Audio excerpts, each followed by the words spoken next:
की चर्चा एक खास महत्वपूर्ण पहलू पर, खासकर ये विषय पेरेंट्स के लिए बहुत ज्यादा उपयोगी।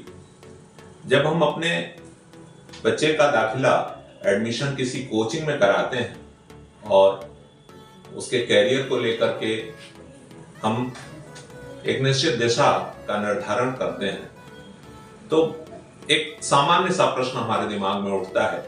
आज तमाम सारी कोचिंगें उपलब्ध हैं, बच्चा किसी भी शहर में पढ़ रहा हो, दो विकल्प उसके सामने उभर के आते हैं। एक, उस शहर में कोई ना कोई प्रतिष्ठित कोचिंग होगी या कई कोचिंगें हो सकती हैं जो वहीं शहर में जिनकी शुरुआत हुई हो, लोकल टीचर्स ने मिलकर के उन कोचिंगों को बनाया हो। और दूसरी, आज के परिदृश्य में तमाम सारी ब्रांड ओरिएंटेड कोचिंगें, नेशन वाइड जो कोचिंगें चल रही हैं, वो भी बच्चों के लिए उपलब्ध हैं। तो ऐसे में गार्जियन कैसे डिसीजन ले उसको अपने बच्चे को किस तरह की कोचिंग में एडमिशन दिलाना है।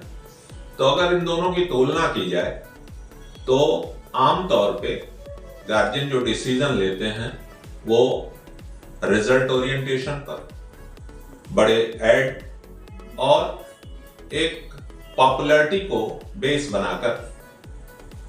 अब अगर हम इनके रिजल्ट्स को देखें तो आमतौर पे ये जितने बड़े ब्रांड्स होते हैं सब टॉपर्स के रिजल्ट को शो करते हैं।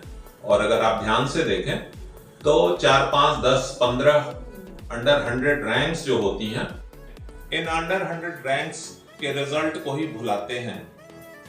अब अगर हमको अपने बच्चे को एडमिशन दिलाना है तो हमको सबसे पहले अपने बच्चे का मूल्यांकन करना चाहिए। आमतौर पे अगर हम जो है स्टूडेंट्स को देखें तो 3 कैटेगरीज में हम स्टूडेंट को डिवाइड कर सकते हैं किसी भी कंपटीशन के रिगार्डिंग।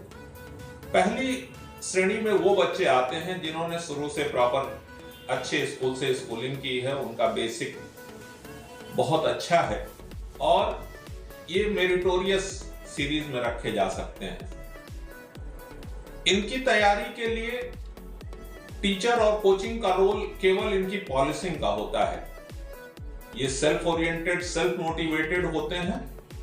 कोचिंगों में टेस्ट और इवैल्यूएशन सिस्टम जो है इनको इंप्रूव कर देता है। दूसरे लेवल पर मीडियोकर बच्चे आते हैं जिन्होंने अच्छे से पढ़ाई तो कर रखी है लेकिन कॉम्पिटिटिव अप्रोच अभी उन्होंने डेवलप नहीं किया है। तीसरे लेवल पे वो बच्चे आते हैं जो किसी कारणवश, परिस्थितिवश बहुत अच्छी स्कूलिंग से नहीं गुजरे हैं और उनके बेसिक्स कमजोर हैं। अब अगर हम अपने बड़ी संख्या को देखें तो मीडियोकर और तीसरी सीरीज के जो बच्चे हैं उनकी संख्या ही कोचिंगों में सबसे ज्यादा होती है। पहले क्रम में आने वाले बच्चे और उनका रिजल्ट, इसको हम जनरलाइज नहीं कर सकते। तो गार्जियन को यह ध्यान रखना चाहिए कि हमारा बच्चा किस सीरीज से बिलोंग कर रहा है, उसकी अपनी पढ़ाई और उसकी तैयारी किस तरह